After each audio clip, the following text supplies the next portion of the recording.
হুজুর সাল্লাল্লাহু তাআলা আলাইহি ওয়া আলিহি ওয়াসাল্লাম শামসে বাগদাদ রাদিয়াল্লাহু তাআলা আনহুকে নূরের তাজ মোবারক পরিধান করিয়েছি, যাকে দুটি তাজ থেকে একটা তাজ হুজুর গোসবাক শামসে বাগদাদের শের মোবারকে পরিধান করিয়েছি, আর একটা যে শের মোবারক আমার রাসূল পাক সাল্লাল্লাহু আলাইহি ওয়াসাল্লামের তাজ মোবারক যার মাথার মধ্যে, যার শেরের মধ্যে পরিধান করেছি, ওনার নাম হচ্ছে হুজুর ইমাম আলিয়া গৌসুল আলম শাহ আহমদুল্লাহ মেদুল্লাহ কেবলা কাবা। সুবহানাল্লাহ।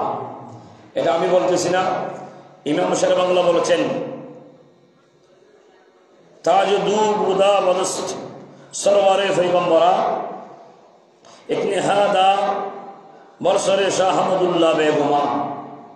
ইমাম শের বাংলা বলতেছে, পয়গম্বর কুল সর্দারের পবিত্র হাতে দুটি মুকুট ছিল আমার রসুলের, দুটি মুকুট আমার রসুলের হাত মোবারক।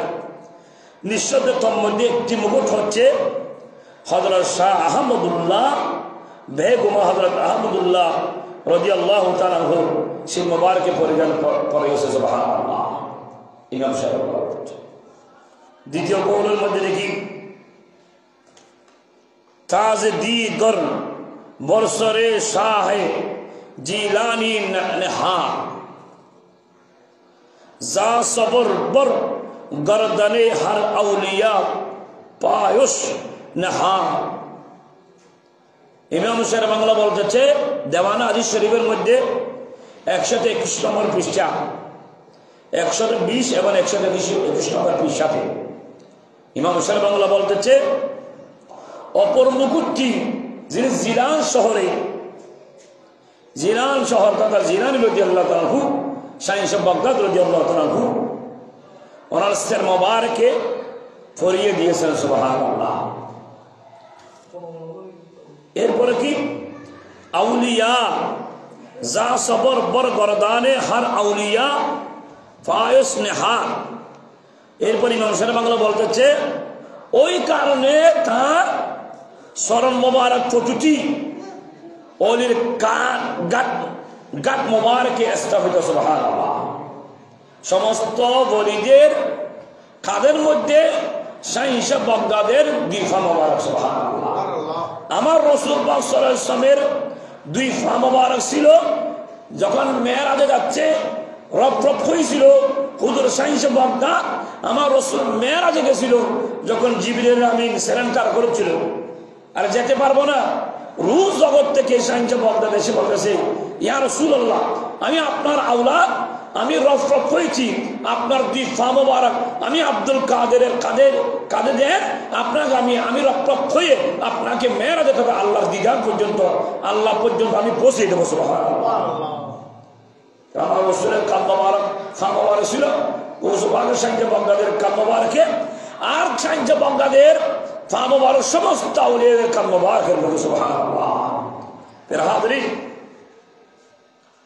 তাহলে দুটি মুকুট পরিধান করেছে, যাকে যেটা আমি মুখে বললাম এটার আবার উর্দু করে দিয়েছে ইমাম শের বাংলা বলেছেন, দরসবে মেরাজে মাহবুবে খুদা বর গরদানস ফান হে আদা রফরফত আরশে বরি আরফরফস। সুবহানাল্লাহ। মেরাজের রাতে মাহবুব খুদা সাল্লাল্লাহু আলাইহি ওয়াসাল্লাম তার গাটে সর মোবারক রেখে, আমার রাসূলের পা মোবারক রেখে, এটা সর্বোচ্চ আরশে গিয়েছিলেন, তা আমার রাসূল শামসে বাগদাদের কাঁধ মোবারকে পা রেখে আরশে মোবারকে গেছিলেন। সুবহানাল্লাহ। তা ছিল সেটা কি, ফান হাদা রফত বর আরশে বরি আরফ রফস। তা ছিল হুজুর করিমের রফ শরীফ। সুবহানাল্লাহ। ক্লিয়ার। এরপরে উর্দুটা দেখেন,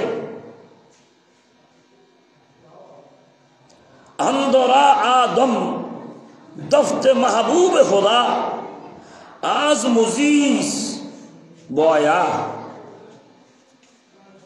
तू मुहीद्दीन हस्ती तो ख्वाए हिकमत बदा। এই মুহূর্তে মাহবুব খোদার নবুয়তের ফাঁক মুখে বললেন, তুমি হলা মুহিদ্দিন, দিনকে পুনর্জীবন দানকারী। সুবহানাল্লাহ। এটা তোমার এই হিকমতের উপহার বলে জানবে। সুবহানাল্লাহ, হিকমতের উপহার। এরপরে শুনেন, কাদেরিয়ম নারায়ে আ গৌসুল আজম জি জনম দমজ শাহ আহমদুল্লাহ কুতুব আলমী জনম। উনি বলতেছে, আমি কাদেরি গৌসুল আজমের স্লোগান দিব এবং আমি কুতুব আলম শাহ আহমদুল্লাহ কুদুসুল আজিজের সম্পর্কে এ কথা বলবো। সুবহানাল্লাহ। গৌসুল আগের স্লোগান দিবে, শাহ আহমদুল্লাহ রেখে বেলাকে আবার উনি ওনার শান পান আজমত বলতে থাকবে। সুবহানাল্লাহ। ইমাম সাহেব, তা আমরা বাগদাদ শরীফের মধ্যে শাহ বাগদাদ আব্দুল কাদের জিলানী আল গীলানী হাসানী ওয়াল হোসানী, বাংলার জমিনের মানুষ, তোর মধ্যে চট্টগ্রামের মানুষ দামি কেন? গৌসুল আজম মেজবান্ডারি পেয়েছে। সুবহানাল্লাহ। তাহলে গৌসুল আজম মেজবান্ডারি উনি কত বড় জগতের আল্লাহর ওলি, যিনি লাওয়ায়ে আহমদের নিচে কিয়ামতের ময়দানে যখন মানুষ হাই হাও হাও করবে, ওদের প্রতিশ্রুতি দিয়েছে যে কেহ আমার সাহায্য চাই, আমি উন্মুক্ত সাহায্য করিব। সে হাসর কিয়ামত পর্যন্ত থাকবে। সুবহানাল্লাহ।